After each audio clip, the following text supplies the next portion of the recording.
तो हेलो दोस्तों, आपका स्वागत है एक हमारी नई वीडियो में। तो दोस्तों, आज हम एक केस का एनालिसिस करेंगे और जहाँ तक कि मैंने स्टेज किया मैं आपको वहाँ तक के बताऊँगा और एक केस कैसे आया मेरे पास और इस केस के क्या फैक्ट्स है वो सारी चीज़ें हम आपसे डिस्कस करते हैं।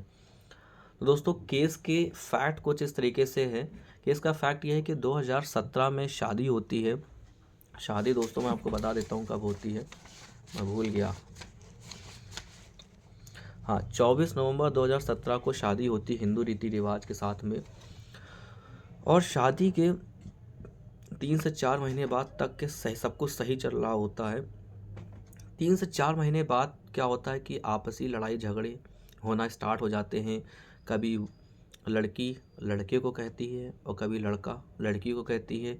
तो इसी में मारपीट, दहेज प्रथा, ये सारी चीज़ें, मतलब जो भी एक्टिविटीज़ आप लोग देखते रहते हैं जनरल वे में, वे सारी चीज़ें हो रही थी।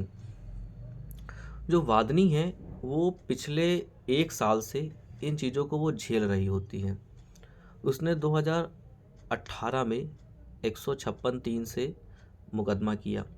उससे पहले उसने जो भी उसका कंसर्न जुरिडिक्शन था पुलिस स्टेशन का, वहाँ पे गई, वहाँ पे उसकी एफआईआर रजिस्टर्ड नहीं करी, तब उसने 156(3) का सहारा लिया और मुकदमा दर्ज हुआ। किन सेक्शन में? 498A में, 323, 506 एंड 3/4 DP एक्ट में। जब मुकदमा दर्ज हो गया उस तब जो विपक्षी संख्या 1 से लेकर विपक्षी संख्या 4 तक के सब ने अपने अपनी बेल कराई, जिसमें से विपक्षी संख्या 3 की प्रेजेंट में डेथ हो गई है। अब इसके अलावा केस क्या हुआ, ये बेल कराने के बाद इस केस में कोई भी प्रोसीडिंग हुई ही नहीं। क्यों नहीं, उसका रीज़न बताता हूँ मैं। 2018 में केस हुआ तो 1920 में बेल वेल हो गई। उसको जब कोविड टाइम पीरियड आया तो कोविड टाइम पीरियड में जो हस्बैंड एंड वाइफ हैं और उनके परिवार वालों ने डिसाइड किया कि आप लोगों को साथ में रहना चाहिए और केस को विड्रॉ नहीं किया जाएगा। इसलिए नहीं किया जाएगा क्योंकि वादनी को ये था कि ये मेरा एक परिवार के अगेंस्ट में एक दबाव है। तो पिछले 3-4 साल से वो केस को विड्रॉ नहीं कर रही थी, वो केस आगे भी नहीं चल रहा था। जो इसमें वकील साहब थे पहले प्रीवियस काउंसिल, वो भी इसमें काम करना बंद कर दिए थे, सिर्फ डेट लग रही थी फाइल में। अब हुआ क्या इसमें कि तब 2018 में मैंने लॉ में एडमिशन लिया था, मेरे दोस्त का ही केस है। तो उस टाइम पे वो मेरे से डिस्कस सिर्फ करता था, लेकिन मैं उसको इतना सटीक आंसर नहीं दे पाता था। अभी मेरा 2021 में लॉ कंप्लीट हुआ और उसने मुझसे अभी 3 महीने पहले संपर्क किया कि ऐसे ऐसी बात है। तब मैंने इस फाइल को देखा और आज मैं इस केस में इंगेज्ड हूँ। तो जब मैंने इस केस की फ़ाइल देखी तो इसमें वकील साहब ने एक सुलहनामा डीड लगा रखा, सेटलमेंट डीड लगा के रखे हुए थे और उस पर भी कोई कार्रवाई नहीं हो रखी थी। अब देखिए, मैंने बहुत से लोग इस पे ये कहेंगे कि ऐसे केसेस में आपको हाई कोर्ट जाना चाहिए। हाँ, आप हाई कोर्ट जा सकते हैं, इसमें कोई दो राय नहीं है। कि कभी कभी क्या होता है कि जो कोर्ट्स होती हैं वो कहती हैं आप हाई कोर्ट जाइए, डायरेक्शन लेके आइए और तब सुलहनामा यहाँ पे मानेंगे वरना नहीं मानेंगे।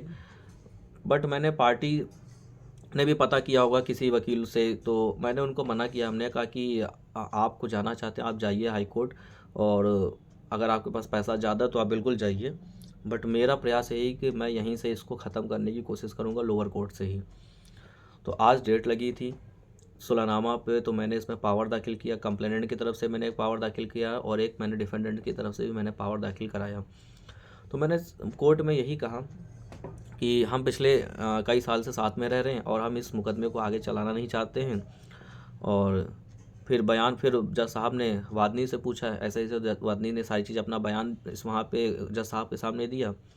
फिर जज साहब ने कहा कि आप बयान करा दीजिए, और फिर हमने बयान करा दिया और साथ में बोला कि आप नेक्स्ट डेट हम आपको देंगे और नेक्स्ट डेट में आप डिस्चार्ज की एप्लीकेशन मूव कर दिएगा। अब देखिए, ये जो बयान होते हैं, अब बयान के हम आपको दिखा देते हैं। देखिए, ये बयान था, ठीक है दोस्तों। ये बयान की कॉपी मिलती है आप लोगों को, जब आप बयान कराएंगे तो एक कॉपी भी आपको मिलेगी कोर्ट से। अब देखिए, हर केस में हाई कोर्ट जाने की आवश्यकता नहीं पड़ती है। कुछ काम डिस्ट्रिक्ट लेवल पे भी हो जाते हैं, थोड़ी सी नॉलेज के साथ में। अब यहाँ पे देखिए क्या होता है कि आप जब सीआरपीसी खोलोगे ना 244, वहाँ पे जहाँ पे लिखा था case instituted other than police report, ठीक है। तो 245 में हम लोग जाएंगे, डिस्चार्ज एप्लीकेशन मूव करेंगे, ठीक है। अब यहाँ पे भाई जो वादनी का जो मेन रोल होता है वो वादनी का होता है। अगर वादनी बयान में कहेगी कि हम अपना मुकदमा आगे चलाना चाहते हैं तो भाई मुकदमा उस हिसाब से ट्रीट किया जाएगा। जब वो कहेगी, हाँ वो कह रही है कि हम मुकदमा आगे चलाना नहीं चाहते, हम अपनी स्वेच्छा से बिना किसी जोर दबाव के अपना मुकदमा वापस ले रहे हैं, तो भाई मुकदमा कोर्ट क्या ज़बरदस्ती थोड़ी चला देगी, ये लॉ है, ठीक है। तो कोर्ट भी इस बात को समझती है कि मैट्रिमोनियल केसेस में अगर भाई दोनों पक्ष राजी हैं तो इससे अच्छा कोर्ट के लिए क्या बात हो सकती है। तो आज ये काम हो गया बहुत अच्छे तरीके से। अब हम नेक्स्ट टाइम इसमें डिस्चार्ज एप्लीकेशन मूव करेंगे, वो भी हम आपको बताएंगे कैसे करेंगे। तो आपको इस पूरी वीडियो में कोई भी प्रोसीजर आपको समझने में ना आया हो या फिर मैं आपको ना समझा पाया हूँ सही से, तो आप मुझे बताइए कमेंट बॉक्स में आप, और मैं आपकी मदद करूँगा।